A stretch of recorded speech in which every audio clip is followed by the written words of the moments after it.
At 9:45 p.m. on January 13th, a cruise ship suddenly struck a rock formation. The vessel shuddered upon impact, and panic erupted among the passengers inside. They began donning life jackets and jostling to board the lifeboats. Amidst the screaming and chaos, half of the cruise ship sank into the water. You might be thinking I am referring to the sinking of the Titanic, but no, my friend, this is not the story of the Titanic. Exactly 100 years after the famous Titanic disaster of 1912, another horrific shipwreck occurred in 2012. This ship, named the Costa Concordia, was far larger and more luxurious than the Titanic. You might be surprised to learn that while Captain Smith of the Titanic went down to the ocean floor with his ship, despite having the option to escape in a lifeboat, Captain Francesco Schettino of the Costa Concordia did the exact opposite.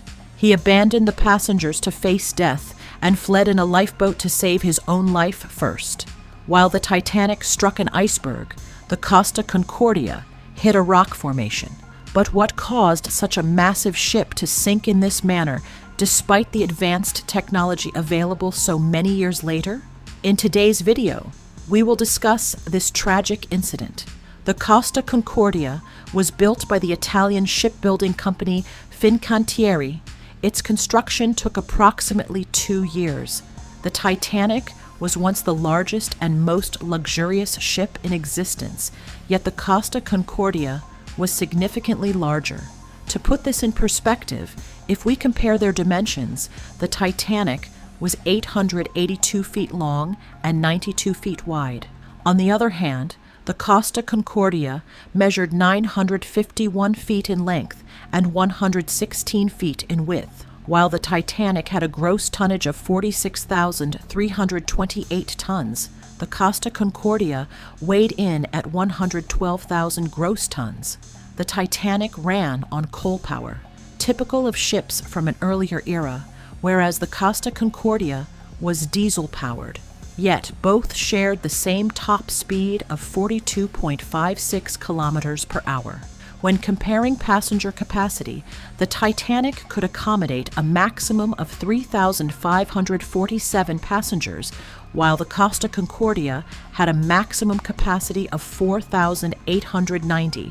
The Titanic had only 840 cabins, compared to the Costa Concordia's total of 1,502. The Costa Concordia surpassed the Titanic not only in size, but also in luxury. We often assume that a luxurious ship like the Titanic is incomparable, but that notion is mistaken. The Costa Concordia featured 56 cabins with direct access, 5 restaurants, 13 lounges and bars, 40 theaters, 9 jacuzzis, and 4 swimming pools. Hearing this, you can see that the Costa Concordia was by no means lacking in luxury. However, the ship gained fame only after it sank. While the Titanic collided with an iceberg in the Pacific Ocean, the Costa Concordia struck a rock formation in the sea. Learning this peculiar detail might raise a question in your mind. How did a rock formation end up in the middle of the ocean? In reality, the ship was not in the open ocean. Rather, it was sailing in shallow waters close to the coastline. On January 13, 2012, at 9:45 p.m., the ship struck a rock at its stern. The impact tore a 53-meter-long gash in the rear section of the ship's port side, allowing seawater to rush in. This caused a power failure, plunging the vessel into darkness. Surprisingly, the authorities were not informed about the accident until 10:45 p.m., and the order to evacuate the ship was issued very late. Unlike the Titanic, which split in two and sank to a depth of 3,657 meters, the Costa Concordia began to list and partially submerge on its port side in shallow waters near Giglio Island within just half an hour of the collision. But how did such a massive ship sink in relatively shallow water? The primary reason for the sinking was the ship's captain, Francesco Schettino. Having traveled this route many times before, he had become overconfident and deviated from the pre-planned course to steer the ship closer to the coast, where it struck a rock. This raises a question. Did the captain not notice the obstacle on the radar? In the past, technology was not advanced enough and binoculars were required to spot hazards ahead. However, modern technology is highly sophisticated, so why was no signal received? In reality, the captain had turned off the navigation system.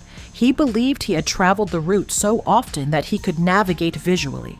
Yet, a crew member revealed that the captain had forgotten to wear his glasses that day. It is also worth noting that, in the event of a maritime disaster, the captain is required to be the last person to abandon the ship after all passengers have been rescued. However, the ship's captain was so ruthless that, upon receiving the distress signal, he abandoned the ship first with a lifeboat, leaving the passengers in peril. Due to the captain's absence, the crew members were delayed in receiving orders to rescue the passengers. Nevertheless, some crew members began lowering lifeboats even before the orders arrived. The ship carried citizens from various nations, such as Italy, Germany, and India, and arrangements were made to rescue them using lifeboats. Additionally, the Italian Coast Guard, Navy, and Air Force deployed 5 helicopters to the scene. While an evacuation should ideally take 30 minutes, emptying this ship took nearly 6 hours. The question remains, what became of the wrecked ship after the passengers were rescued? The vessel partially sank in 2012, and its final scrapping took place in 2017. There was a specific reason for the delay in scrapping the vessel.